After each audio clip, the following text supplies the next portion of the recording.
Hi friends, welcome back to YouTube channel. ನಾನಿವತ್ತು ನಿಮಗೆ ಶೇಂಗಾ ಚಟ್ನಿ ಯಾವ ರೀತಿ ಮಾಡೋದು ಅಂತ ತೋರಿಸ್ಕೊಡ್ತಾ ಇದ್ದೀನಿ. ಫಸ್ಟು ನಾನಿಲ್ಲಿ ಹಸಿರು ಮೆಣಸಿನ್ಕಾಯಿನ ಫ್ರೈ ಮಾಡ್ಕೊತಾ ಇದ್ದೀನಿ. ಮೆಣಸಿನ್ಕಾಯಿ ಫ್ರೈ ಆಗಿದೆ. ಈಗ ಶೇಂಗಾ ಬೀಜನ ಫ್ರೈ ಮಾಡ್ಕೊಳ್ತೀನಿ. ಶೇಂಗಾ ಬೀಜ ಕೂಡ ಚೆನ್ನಾಗಿ ಫ್ರೈ ಆಗಿದೆ. ಆನಂತರ ನಾನು ಕರಿಬೇವಿನ ಸೊಪ್ಪನ್ನು ಹಾಕಿ ಫ್ರೈ ಮಾಡ್ಕೊಳ್ತಾ ಇದ್ದೀನಿ. ನೆಕ್ಸ್ಟು ಕಾಯಿ ತುರಿ ರೆಡಿ ಮಾಡ್ಕೊಳ್ಳೋಣ.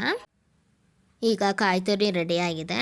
ಆನಂತರ ಬೆಳ್ಳುಳ್ಳಿ ಎಸ್ಳು ಬಿಡಿಸಿಟ್ಕೊಂಡಿದ್ದೀನಿ, ಜೊತೆಗೆ ಕಾಯಿ ತುರಿ ಹಾಕ್ಕೊಂಡು ಈಗ ಜಾರ್ನಲ್ಲಿ ಹಾಕ್ಕೊಳ್ಳೋಣ.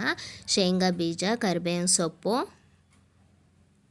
ಹಸಿರು ಮೆಣಸಿನ್ಕಾಯಿ, ಎಸ್ಳು ಬಿಡಿಸಿಟ್ಕೊಂಡಿದ್ದಂಥ ಬೆಳ್ಳುಳ್ಳಿ, ಕಾಯಿ ತುರಿ, ಇದನ್ನೆಲ್ಲ ಹಾಕಿ ಇದನ್ನು ಪೇಸ್ಟ್ ಮಾಡ್ಕೊಳ್ಬೇಕಾಗುತ್ತೆ. ಕಾಯಿ ತುರಿ ಹಾಕ್ಕೊಂಡಿದ್ದೀನಿ. ಈಗ ರುಚಿಗೆ ತಕ್ಕಷ್ಟು ಉಪ್ಪನ್ನು ಹಾಕ್ಕೊಳ್ತಿದ್ದೀನಿ. ಮತ್ತು ಕೊತ್ತಂಬರಿ ಸೊಪ್ಪು ಕೂಡ ಹಾಕ್ಕೊಳ್ತಾ ಇದ್ದೀನಿ.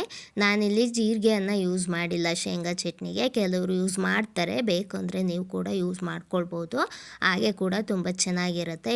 ಈ ಶೇಂಗಾ ಚಟ್ನಿ ಇಡ್ಲಿ ಮತ್ತು ದೋಸೆಗೆ ಕಾಂಬಿನೇಷನ್ ತುಂಬ ಟೇಸ್ಟಿಯಾಗಿರುತ್ತೆ ಫ್ರೆಂಡ್ಸ್. ನೀವು ಕೂಡ ಟ್ರೈ ಮಾಡಿ, ಖಂಡಿತ ಚೆನ್ನಾಗಿರುತ್ತೆ. Thank you.